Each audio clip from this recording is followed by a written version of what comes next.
everyone, welcome to Bickering Book Reviews. I'm Sarah. And I'm Becky. And today we're talking about Invisible Ghost by Robyn Schneider. I got it through Edelweiss. How about you? I think Edelweiss. It was an e-arc, I believe, through Edelweiss. Okay.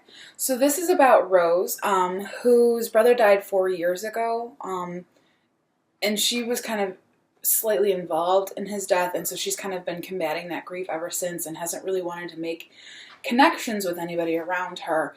Until a boy who used to be part of her old friend group comes back to town, and she just can't stay away from him because, sparks are flying. And anyway, so she's kind of, by starting to live again and going back to her old friend group, she's got to start facing kind of her grief, and then also her brother has been a ghost these past 4 years. So she's really kind of got to face the fact that perhaps living in the real world means that she can't live with her brother anymore and kind of letting him go. So it's, and what I thought was so perfect, I thought she so perfectly stated in the book, basically to the effect of, this isn't a ghost story with love in it, it's a love story with a ghost in it. Yes. And I thought that was really well done, well said. And it's not just like a love story between Rose and Jamie, because Rose and Logan, her brother, like, they have a genuine, like, there's a love, and we both have brothers, and that bond is there. Yeah. And I think it was realistic, and I think that there's this idea of Rose not wanting to leave Logan, and Logan not wanting to be left, and Rose not understanding where she fits in. Honestly, I think Robyn Schneider, it's Schneider, right? Yeah, yes. I think that she's one of those authors who she writes these beautiful books, and I don't think most people know who she is. I can agree with that, because they are beautiful, and they're really well done, and they're realistic. Yes. Like, typically, kind of in books like this, the parents are colored as the bad guys. I mean, especially because, they're grieving too, and heaven forbid that happen. But, like, in this book, all of the grief process, it just felt so real. Like, it was real enough that I connected to it. And a lot of books, like, the author has to do it right for me to connect to it, just because I have that personal history of somebody in my immediate family dying. So it has to be well done. And it was. It was believable. Well, and the only person that blames Rose for Logan's death is Rose. Right. Which I thought was truly believable, too. And the art, and this is magical realism, but it's like, I feel like instead of magical realism, it's realistic magic. Because, like, the realism is so much more than the magic part. But no, it was beautiful. And I loved the interactions between Rose and Jamie. I know. They were so cute and funny. And I loved not only did I love kind of the author's note, not the author's note at the beginning, what is it, the epigraph? Is that what it's called? Yeah. Epitaph? Maybe. That thing at the beginning. The note at the beginning was awesome, and I totally connected to it. But then also there were all these, like, Harry Potter references throughout, which was phenomenal.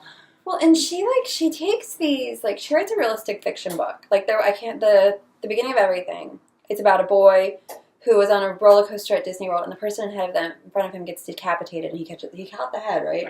And then the second book she wrote was about a group of kids that tuberculosis has come back, and they're living in a tuberculosis commune.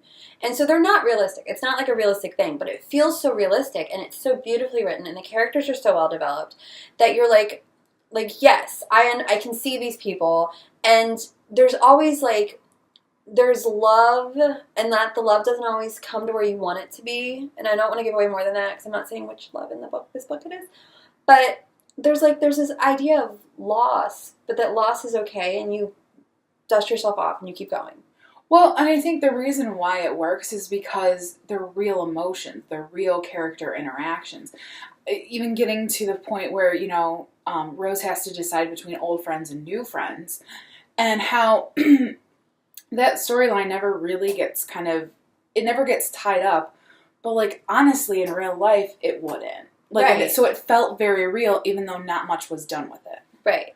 And I know we keep saying this, but it's just, like, her books, like, it's like a really good musical score. Like, that first note hits you, and you're just, like, sucked in. Oh, yeah. Like I think There's no stopping. This book's like, and all of her books have been like this. They're like around 375, 425, something like that.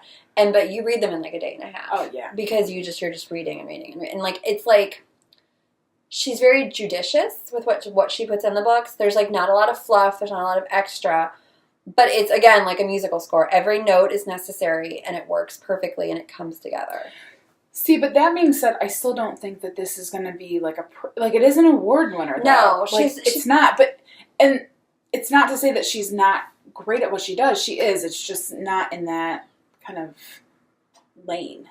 I feel like she's not writing award books, but she's writing like books that will be nominated for the Teen Top 10 or quick picks or like those ALA lists. But I don't think she's trying to win the Prince Award or she's trying to work. She's trying to write. It seems like she's trying to write books that teens are going to want to read. Right, that are just well written, so adults want them. Is. We should just rate it. Okay, sorry, I let us kind of ramble on because we love this book. Okay, so our rating scale goes from 5 unicorns down to 2 unicorns, and if it was sucktacular, it doesn't get a horn and is therefore a horse.